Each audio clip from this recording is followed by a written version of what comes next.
आप सभी को मेरा नमस्कार। मैं doctor Priyanka Singh, assistant professor department of chemistry, government Digvijay PG autonomous college, Rajnandgaon, Chhattisgarh से।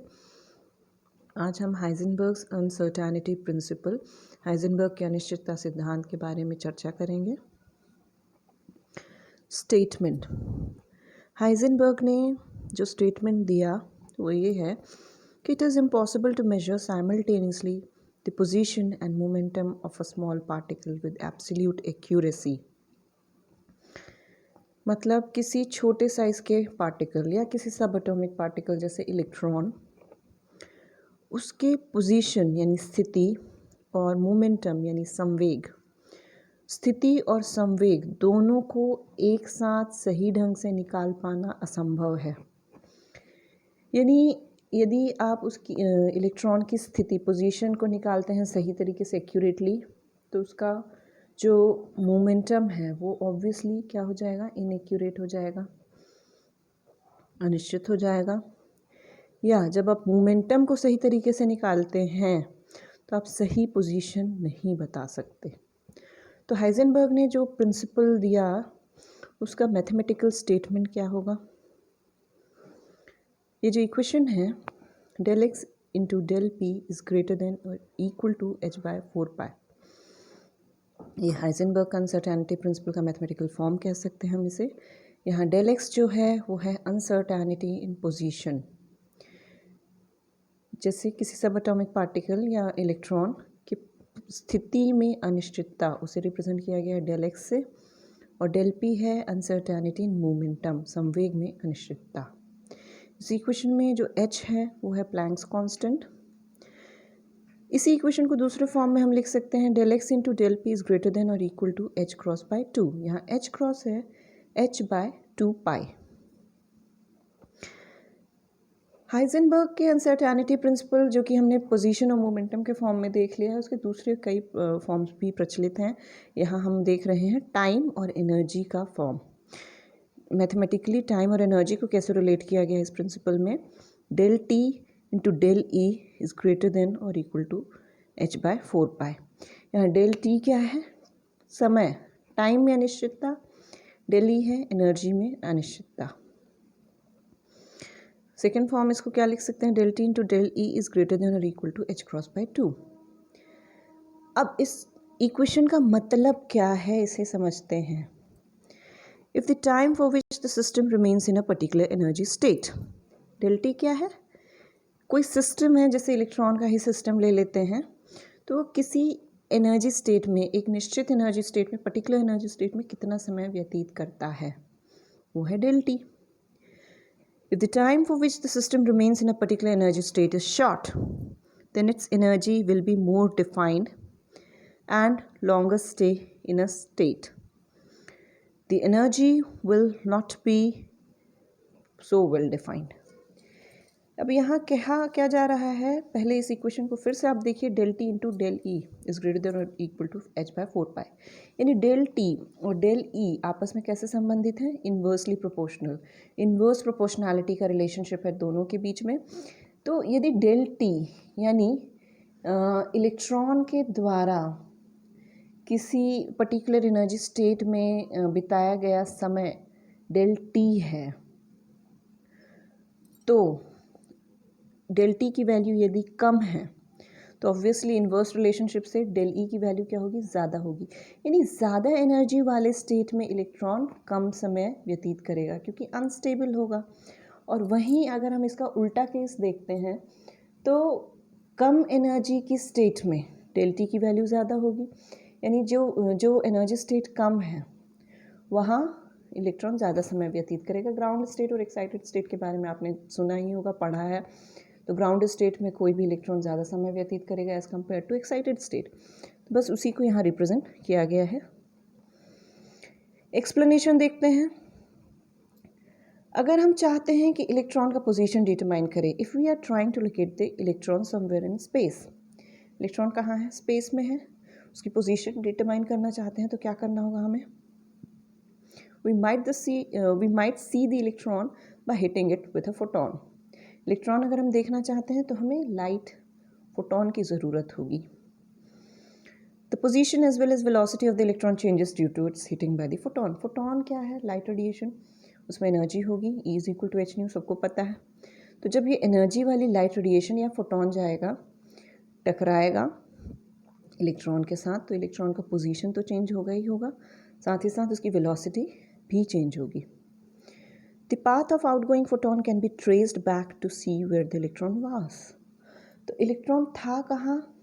इनकमिंग फोटोन से इलेक्ट्रॉन टकराया, कुछ एनर्जी ट्रांसमिट होगी, फिर आउटगोइंग फोटोन का पोजीशन हम अगर निकाल लेते हैं तो हम उससे ये बता सकते हैं कि इलेक्ट्रॉन था कहाँ। इस डायग्राम से इस चीज़ को समझने की कोशिश करते हैं।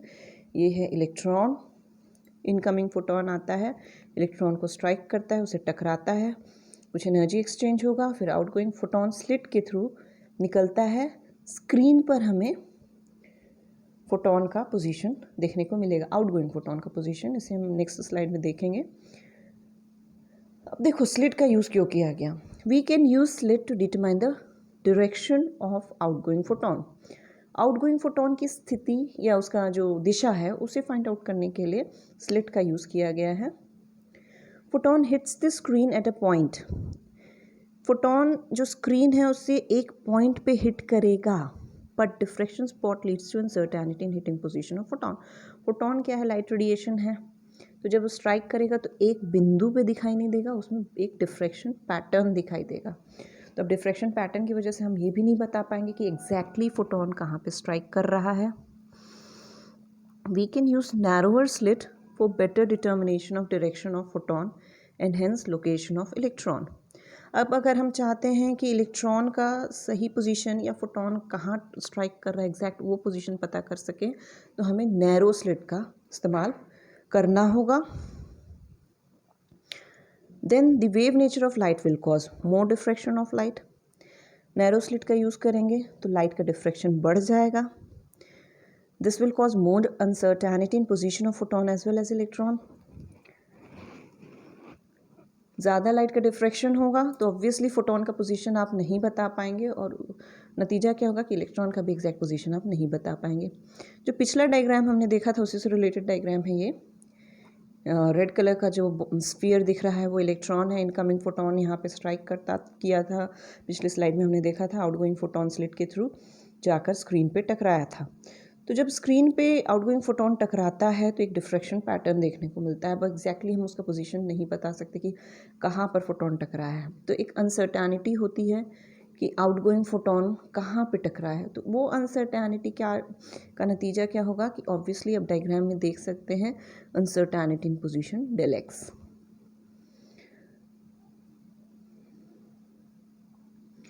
Lower wavelength photon can be use to reduce the diffraction angle. अब हमें डिफ्रेक्शन कम करना है। डिफ्रेक्शन कम करने के लिए हम क्या करेंगे? लो वेवलेंथ रेडिएशन का यूज़ करेंगे, डिफ्रेक्शन कम होगा।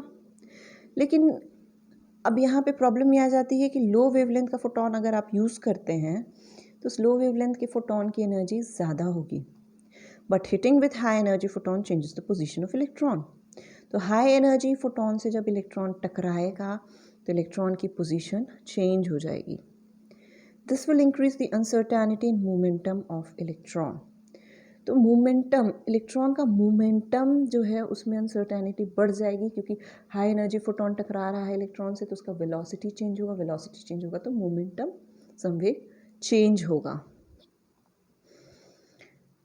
यानी हम कह सकते हैं कि we can achieve a decrease in del x of the electron only at the expense of an increase in del p of the electron. Electron का डेल एक्स कब बदलेगा, कब कम होगा? जब डेल पी इंक्रीज होगा। इन्वर्सली प्रोपोर्शनल है del x और डेल पी, तो डेल एक्स जब कम होगा तो डेल पी ऑब्वियसली बढ़ेगा। अभी हमने क्या किया था? हायर वेवलेंथ का लाइट रेडिएशन यूज़ किया था। तो हायर वेवलेंथ का लाइट रेडिएशन यूज़ करने की वजह से हम इलेक्ट्रॉन के पोजीशन को नहीं डिटरमाइन कर पा रहे थे। तो पोजीशन को सही ढंग से डिटरमाइन करने के लिए हमने क्या किया? Lower wavelength light radiation use किया।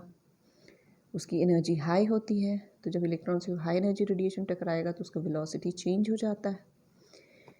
तो अगर हम पोजीशन डिटरमाइन करना चाहते हैं तो the cost is momentum. Momentum हम सही ढंग से डिटरमाइन नहीं कर पाएंगे। मोमेंटम सही ढंग से डिटरमाइन करते हैं तो पोजीशन सही ढंग से डिटरमाइन नहीं कर पाएंगे। This principle applies to very small particles like individual electrons. ये देख चुके हैं हम लोग कि छोटे पार्टिकल्स जो हैं इलेक्ट्रॉन जैसे पार्टिकल्स पर ही ये प्रिंसिपल लागू होता है। एक एग्जाम्पल देखते हैं। Let's find out the uncertainty in position of a steel ball of mass 0.002 kg plus minus 0.0002 kg।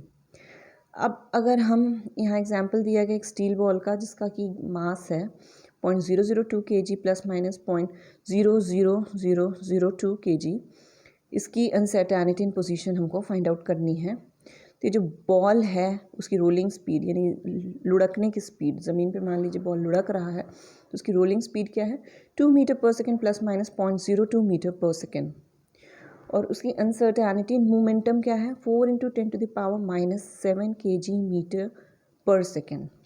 तो यहाँ पे उसकी अनसर्टेनिटी इन मोमेंटम बता दिया गया है, स्पीड बता दिया गया है, मास बता दिया गया है। अब आपको क्या फाइंड आउट करना है, अनसर्टेनिटी इन पोजीशन।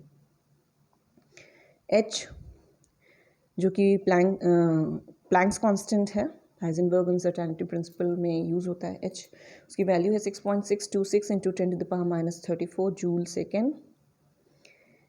H/4π यानी h×2 उसकी वैल्यू कैलकुलेट करते हैं तो क्या निकलता है 5.3 × 10⁻35 जूल सेकेंड।